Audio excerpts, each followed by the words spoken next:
ना इधर ना उधर, सीधे मुद्दे पर नजर। और क्या है आज की खबर, आप देखना शुरू कर चुके हैं न्यूज़ 18 आपके पुनीत के साथ। तो खबर मिडिल ईस्ट से जुड़ी हुई है और खबर ये है कि नेतन्याहू जब अपने ही अवाम को संबोधित कर रहे थे, जब नेतन्याहू टीवी पर उनका भाषण प्रसारित हो रहा था, जब नेतन्याहू इजरायली जो मारे गए उनको श्रद्धांजलि दे रहे थे, उस वक्त ये कहा गया नेतन्याहू को कि आपको शर्म आनी चाहिए।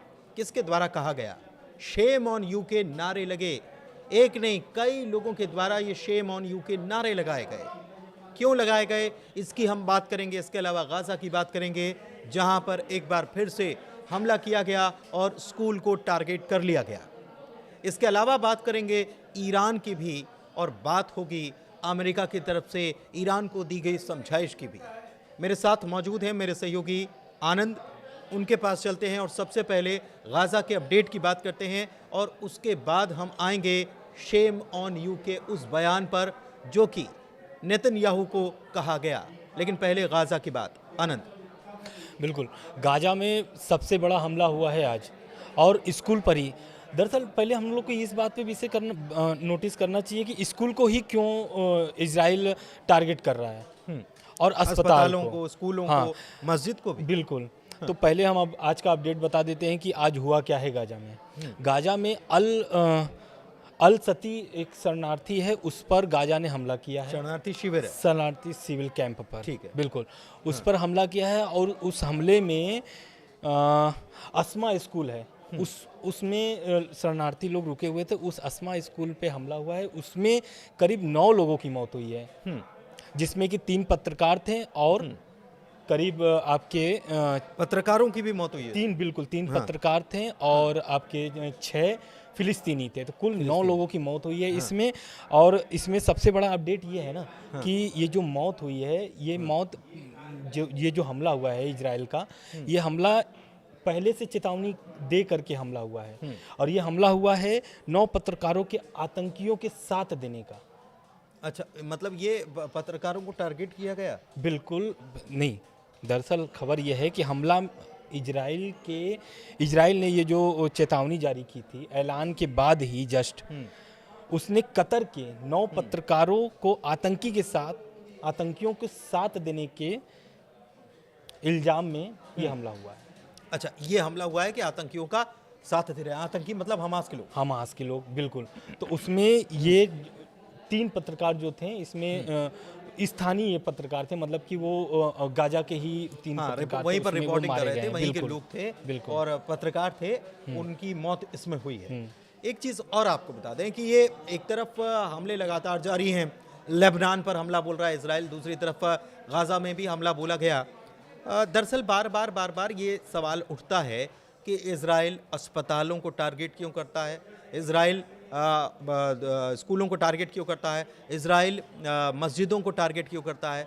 और ये बार बार एक नैरेटिव जो है वो पहुंचाने की कोशिश की जा रही है कि इजराइल जो है वो ऐसा दुर्दांत है जो कहीं पर भी हमला बोल सकता है, किसी को भी बख्शने के मूड में नहीं है। बिल्कुल, लेकिन ये जो गाजा पे जो हमला कर रहा है स्कूल और अस्पतालों पे, इजराइल पहले से ही चेतावनी दे रहा है। और ये हमला इसलिए गाजा के अस्पताल और स्कूल पे किया जा रहा है क्योंकि हमास के जो आतंकी है उसको वो उसमें छिपने का एक वो जरिया बना लिए हैं कि इजराइल कहता है। पहली बात तो इजराइल का ये कि हमास जो है वो उस संगठन को इजराइल या अमेरिका जो है वो आतंकी संगठन, बिल्कुल आतंकी संगठन बताते हैं।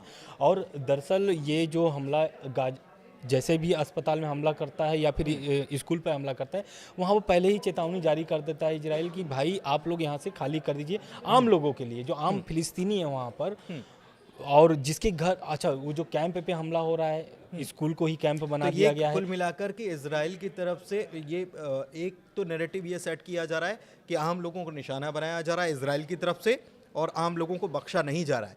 लेकिन इजराइल की तरफ से भी एक मैसेज इसके ज़रिए देने की कोशिश हो रही है कि इन आम लोगों को ढाल बनाकर इस्तेमाल कर रहा है कौन? हमास इस्तेमाल कर रहा है। लेबनान में जो हिजबुल्लाह है वो इस्तेमाल कर रहे हैं, क्योंकि दक्षिणी लेबनान में भी लगातार अटैक हो रहे हैं, वहाँ से भी हिजबुल्लाह लगातार जवाबी कार्रवाई कर रहा है। और अब सबसे बड़ी बात तो आनंद ये है कि अब रिहायशी इलाकों को टारगेट किया जाने लगा है, वो भी इजराइल के, लेबनान की तरफ से जो हमला हुआ वो इजराइल के रिहायशी इलाकों को टारगेट किया गया है। उसमें भी बहुत सारे इजरायलियों को नुकसान सहना पड़ा है। लेकिन हम लोग गाजा का इसलिए बात करेंगे कि वो जो अस्पताल और उसमें क्या बोलते हैं स्कूल है, इसको आज इसलिए मैं फोकस पे रख रहा हूँ क्योंकि उसमें जो मरे हैं ना 6 फिलिस्तीनी, वो आम नागरिक थे। अच्छा, उनके पहले से ही घर और बिखर चुके हैं, घर से जुदा हो चुके हैं, शरणार्थी शिविर है, तो फिर आप समझ सकते हैं कि वहाँ पर कैसे क्या हालात होंगे। दूसरी जगह अब वो गए हैं वहाँ पर कैंप के लिए, मतलब कि एक अपने उस छावनी में, वहाँ पर भी हमला हुआ है। तो वो एकदम दर दर भटक रहे हैं कि अब करना क्या है मुझे, किधर भागे, लेबनान भागे कि इधर भागे, सीरिया जाएं, कैसे जाएं, कहाँ जाएं। मतलब एक आम व्यक्ति के लिए, आम नागरिक के अगर लिहाज से सोचा जाए तो उसके सामने कितनी मुश्किलें, कितनी परेशानियां अपने परिवार को लेकर, एक आम व्यक्ति जो सबसे पहले अपने परिवार की फिक्र करता है, उसके सामने क्या गुजरती होगी जब ऐसे हालातों का उसे सामना करना पड़ता होगा। छोटे छोटे बच्चे, और कई बार हमले में जो जख्मी हो जा रहे हैं, अस्पतालों के चक्कर काट रहे हैं, तो उनके सामने बड़ी दिक्कत, बड़ी मुसीबत, और ऐसा लगता होगा कि किस दुनिया में, किस जगह पर हम रह रहे हैं जहाँ पर इंसान इंसान के खून का प्यासा हो चला है। लेकिन इस बीच एक खबर और आई, और वो आई कतर से, कि कतर कोशिश कर रहा है कि थोड़े समय के लिए ही वो युद्ध विराम, या जिसे कहते हैं सीज फायर, हो जाए।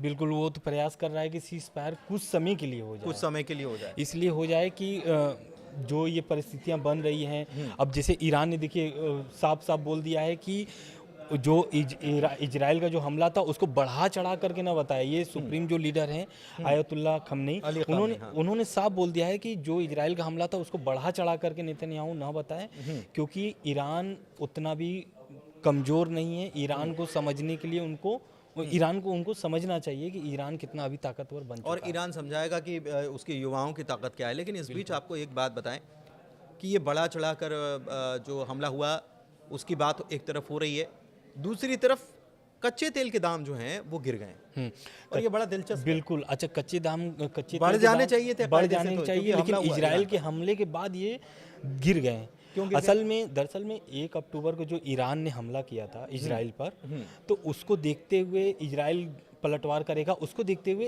पहले से ही दाम को बढ़ा दिया गया था। मतलब मार्केट ने क्यों बढ़ा दिया गया था, क्योंकि एज्यूम कर लिया। बिल्कुल, क्यों बढ़ा दिया गया था, क्योंकि लोगों मतलब लग रहा था, मार्केट को लग रहा था कि आगे पलटवार होगा। इजराइल जो हमला करेगा वो तेल के भंडार पर करेगा, परमाणु केंद्र षड्यंत्र जहाँ पर उनकी तैयारियां हो रही हैं, परमाणु न्यूक्लियर पावर, लेकिन उसके ऊपर हमला नहीं हुआ। बिल्कुल, उस पर हमला नहीं हुआ, तब जाकर के अब उस तेल के दाम को वापस जो पहले थे वो वापस आ गए। मतलब ये आप समझिए कि तेल के दाम इस गुंजाइश की ऐसा होगा उसके तहत पहले से चढ़ गए थे, अब वापस हमला होने के बाद वापस नीचे आ गए। तो एक खबर तो ये, दूसरी खबर ये है कि कतर कोशिश कर रहा है युद्ध विराम हो जाए।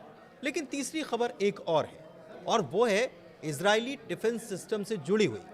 क्या खबर है इसको हम आनंद से समझते हैं। बिल्कुल, कि क्यों कुछ नया लेजर, बिल्कुल, असल में इजराइल ने $500 मिलियन की बड़ी डिफेंस डील की है अमेरिका से। हाँ, ये तो अभी इसको पब्लिकली नहीं किया गया है, लेकिन इसके तहत इजराइल को laser guided air defence system मिलेगा, और ये 1 साल के अंदर में मिल जाएगा। अच्छा, ये काम क्या करेगा? जब ये ईरान जब इजराइल पर हमला करेगा मिसाइलों से, बैलिस्टिक मिसाइलों से, तो उसको रोकने के लिए लेजर गाइडेड का इस्तेमाल किया जाएगा, और वो उसको वहीं पर ही मार गिराएगा।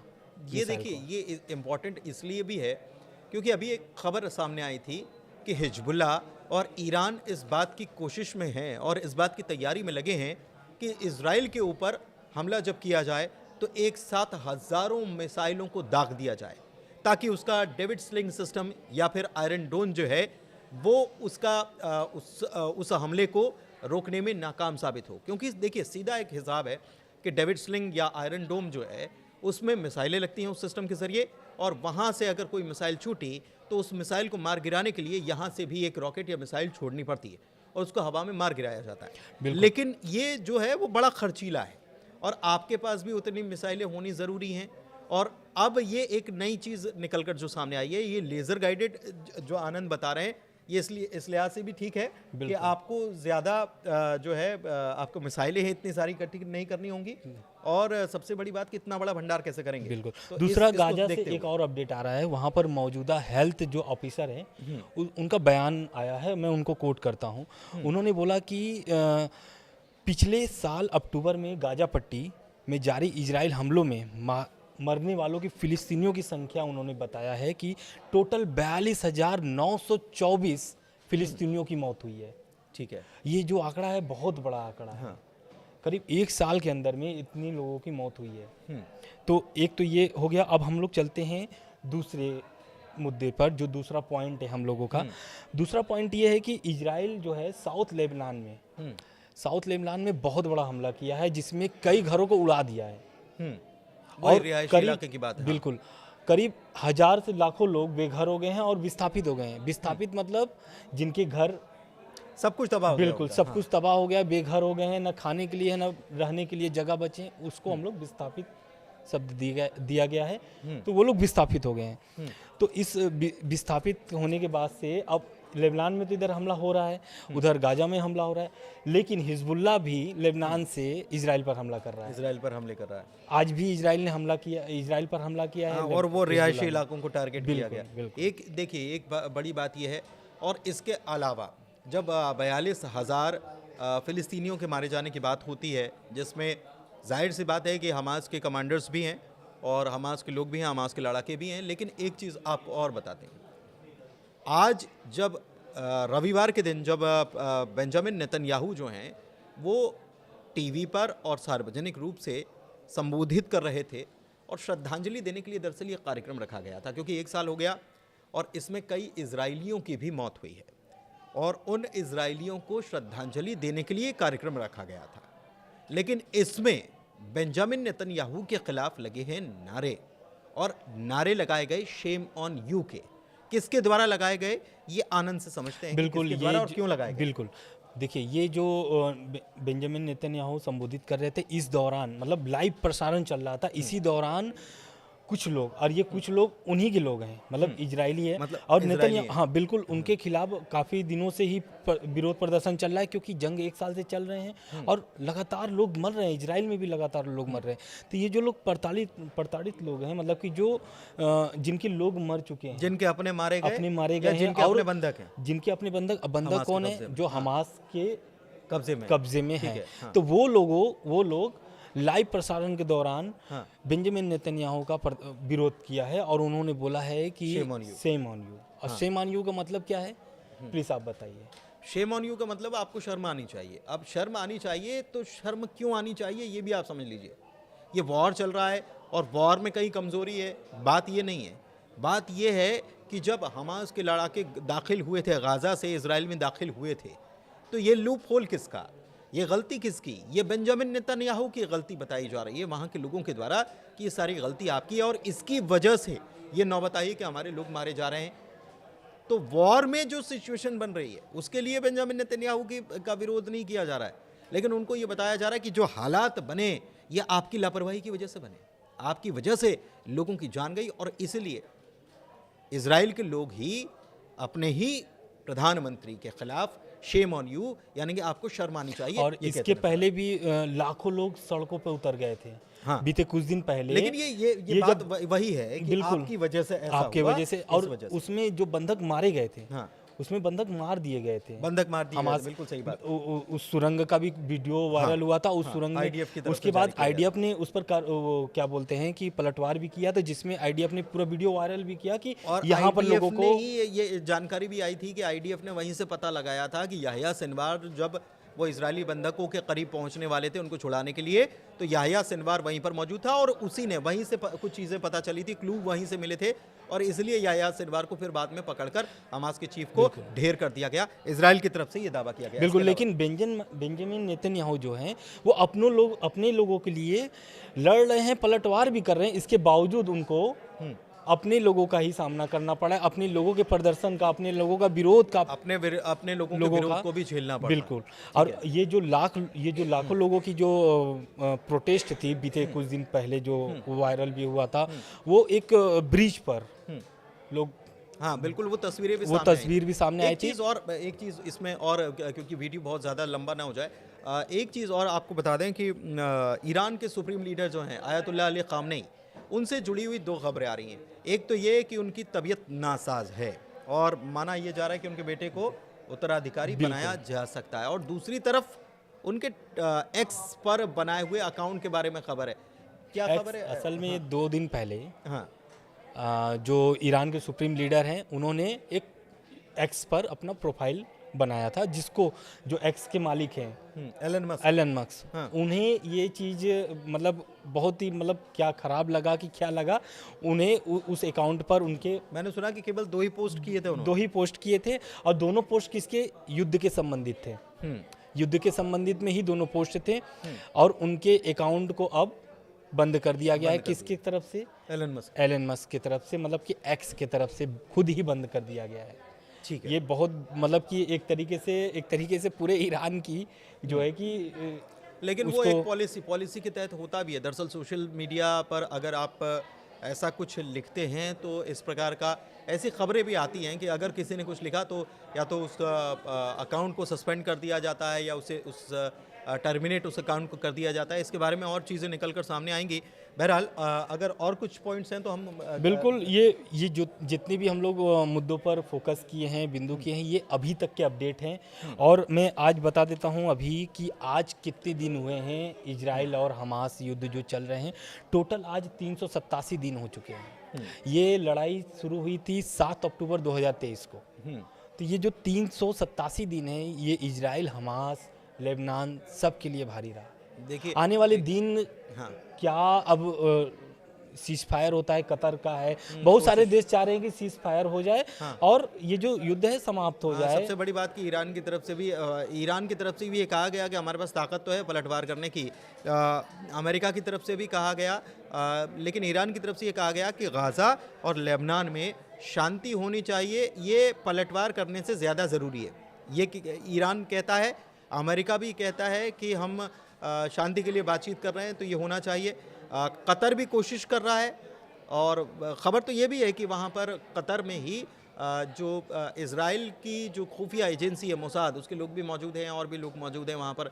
इसको लेकर बातचीत भी चल रही है। ये भी माना जा रहा है कि एक नया डिफेंस सिस्टम जो है वो इज़राइल ख़रीदने की तैयारी में है। बहुत बड़ा बजट इज़राइल का होता है अपने सुरक्षा उपकरणों की ख़रीद के लिए। तो ये कुछ अपडेट हैं। आने वाले दिनों में क्या होता है ये आगे देखने को मिलेगा। क्या सीज़ फायर होगा, क्या बदला पूरा हो गया। लेकिन एक चीज़ और है, और वो है विश्व युद्ध से जुड़ी हुई खबर। इसको लेकर तमाम भविष्यवाणियाँ की गई हैं, चाहे बाबा वेंगा की बात हो या नासर दमस की बात हो। इस पर एक अलग वीडियो हम बनाएंगे और उस पर हम चर्चा भी करेंगे। लेकिन उसमें ये ज़रूर बताया गया है कि कहीं ना कहीं इसकी शुरुआत जो है वो यहीं से हो गई, यानी कि मिडिल ईस्ट से होती हुई नज़र आती है। लेकिन क्या ये वाकई में सच है, इसका वीडियो हम बनाएंगे आने वाले दिनों में, आप ज़रूर देखिएगा। लेकिन फ़िलहाल आज की चर्चा में यहीं तक चर्चा करेंगे और हम दोनों को दीजिए इजाज़त। धन्यवाद, नमस्कार। धन्यवाद, नमस्कार।